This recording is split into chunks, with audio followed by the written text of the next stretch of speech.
Hi everyone, Assalamu alaikum. Welcome my dear lovely viewer, Master House 24. I'm Mohammad Mukhtar Hussain, ইংলিশের Mohammad Ali academy. সবাইকে স্বাগতম, শুভেচ্ছা এবং অনেক অনেক ভালোবাসা জানিয়ে আজকে তোমাদের জন্য অত্যন্ত ইম্পর্টেন্ট এবং ইন্টারেস্টিং বিষয় নিয়ে আলোচনা করব। সেই বিষয়টা কী বন্ধুরা? সেটি হচ্ছে বন্ধুরা right form of verb how to use in English grammar. তোমরা আমার চ্যানেলে যারা নতুন রয়েছে অবশ্যই চ্যানেলটি সাবস্ক্রাইব করে রাখবে। কেন সাবস্ক্রাইব করে রাখলে তোমাদের মোবাইল, ল্যাপটপ, কম্পিউটারে নোটিফিকেশন পেয়ে যাবে। আর যারা ইতিমধ্যে সাবস্ক্রাইব করেছো, many thanks. So no more talk, now go to our whiteboard, try to understand today's lesson, right form of verb, how to use in English grammar. So let us start. Go to our whiteboard, try to understand today's lesson. Hello my dear lovely viewers, the right form of verbs how to use in English grammar. এখানে আমরা আমাদের ধারাবাহিক ক্লাসের আজকে আমাদের 64 অর্থাৎ আমাদের 65তম class এখানে 100 ক্লাসের মধ্যে। আর ফর এসএসসি দাখিল 2023 আর এইচএসসি অথবা আমরা 6 থেকে 12 ক্লাসে যারা রয়েছে সবার জন্য কিন্তু ভেরি ইম্পর্টেন্ট। আজকের এই ভিডিও থেকে আমরা যে বিষয়টি জানতে পারবো সেটা হলো হাউ টু ইউজ বিভার আমরা কীভাবে রাইট ফর্ম ব্যবহার করতে পারি সেটা জানতে পারবো। How to use passive voice, কীভাবে প্যাসিভ ভয়েসে right form of verb use করা হয় সেটি জানতে পারবো। আরও জানতে পারবো বন্ধুরা আফটার মডাল ভার্বের পর মূল ভার্বের কী পরিবর্তন হয় সেই বিষয়গুলো চলো আমরা জানার চেষ্টা করি। এবং সেই সাথে আমাদের কিছু ওয়ার্ড মিনিং দেওয়া আছে, যে ওয়ার্ডগুলো আমাদের বক্সের মধ্যে বসবে। ওয়ার্ড মিনিংগুলো যদি আমার জানা থাকে তাহলে অবশ্যই ইজিলি আমরা সেগুলো বক্সের মধ্যে ব্যবহার করতে পারবো। তাহলে শব্দগুলো কী কী? নো মানে আমরা জানি, নো মানে জানা, সেটা আমরা সকলে জানি। কল মানে ডাকা, আর হিন্ডার মানে বাধা সৃষ্টি করা বা বাধা দেওয়া। এবার কি ইন্সপায়ার মানে অনুপ্রেরণা দেওয়া, আর বেগিং মানে শুরু হওয়া বা আরম্ভ করা। এবার যাব আমরা বন্ধুরা রিমেম্বার মানে মনে করা বা স্মরণ করা, বি মানে হওয়া, আর হেয়ার মানে শোনা, আর বেয়ার মানে বহন করা অথবা জন্মগ্রহণ করা। ওকে, এবার আমরা যাব বন্ধুরা জয়েন মানে যোগদান করা। তাহলে এই শব্দগুলো বক্সের মধ্যে আমরা কীভাবে কী নিয়ম ফলো করার মাধ্যমে সেগুলো আমরা ইউজ করব। চলো এবার সুন্দরভাবে জানার চেষ্টা করি। প্রথমে আমরা দেখতে পাচ্ছি বন্ধুরা ইউ মাস্ট হ্যাভ সি।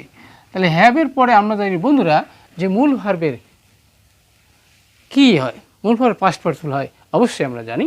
তাহলে এখানে আমরা জানি কি যে এখানে হেয়ার মানে শোনা, তাহলে এখানে হেয়ার আছে, এটাকে আমরা পাস্ট পার্টিসিপল হিসাবে কী বানাবো?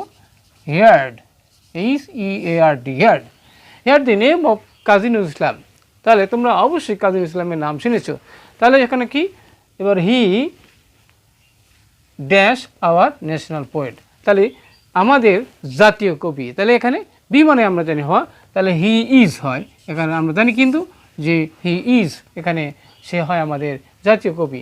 তারপর কি যে বিদ্রোহী কবি হিসাবে পরিচিত, তাহলে কি এটা প্যাসিভ ভয়েসে হতে পারে, কারণ সে হি ইজ, তাহলে আমরা he is known as rebel poet as well, তাহলে সে আমাদের বিদ্রোহী কবি হিসাবে পরিচিত। তারপরে খেলা এখানে আছে he dash in a poor family, তাহলে একটা গরিব পরিবারে তার কি হয়েছিল, তাহলে তার এখানে আমরা জানি পাস্ট হিসাবে, তাহলে ওকে কী লিখবো আমরা? Was born, BORN, was born. Passive voice বা প্যাসিভ মুড যাকে বলা হয়। নেক্সট আমরা যাবো বন্ধুরা সেটা কি বাট ডায়ার নিডস, কিন্তু তার এই ভয়ানক কী হলো? কুড নট হিন্ডার, হিন্ডার মানে বাধা সৃষ্টি করা আমরা জানি বন্ধুরা। তাহলে HINDER, হিন্ডার। আমরা কি তার এই ভয়ানক চাহিদা কুড নট হিন্ডার, বাধা সৃষ্টি করতে পারে নাই কি পটেনশিয়ালি তার সে গুরুত্ব। যখন কী হয়েছিল? When the First World War, যখন প্রথম বিশ্বযুদ্ধ কী হয়েছিল? ব্রোক আউট, যুদ্ধ শুরু হয়েছিল, তখন সে কী করেছিল? হি ড্যাশ দি আর্মি, তখন সে আর্মিতে সে কী করেছিল আমরা জানি বন্ধুরা জয়েন্ট মানে যোগদান করা। তাহলে সে জয়েন্ট, JOINED, জয়েন্ট মানে কি সে যোগদান করেছিল। আফটার দ্য ওয়ার, যুদ্ধের পর এবার সে কী করেছিল? যুদ্ধ থেকে ফিরে এসে তখন সে কী করেছিল?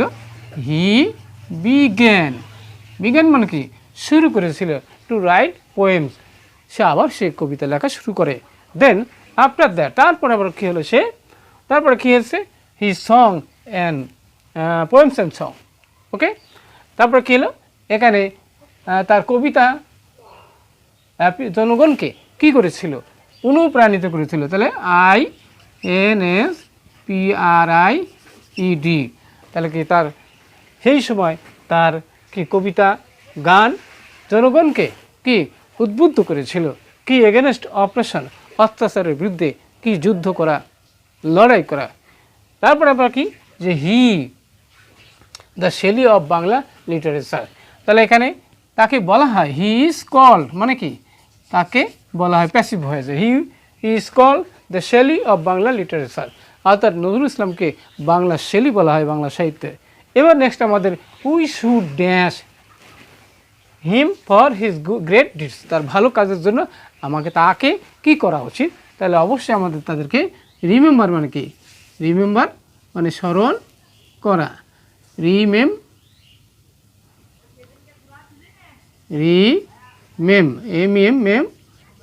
রিমেম্বার, ওকে, তাকে স্মরণ করা, him for his great deeds, তার ভালো কাজের জন্য।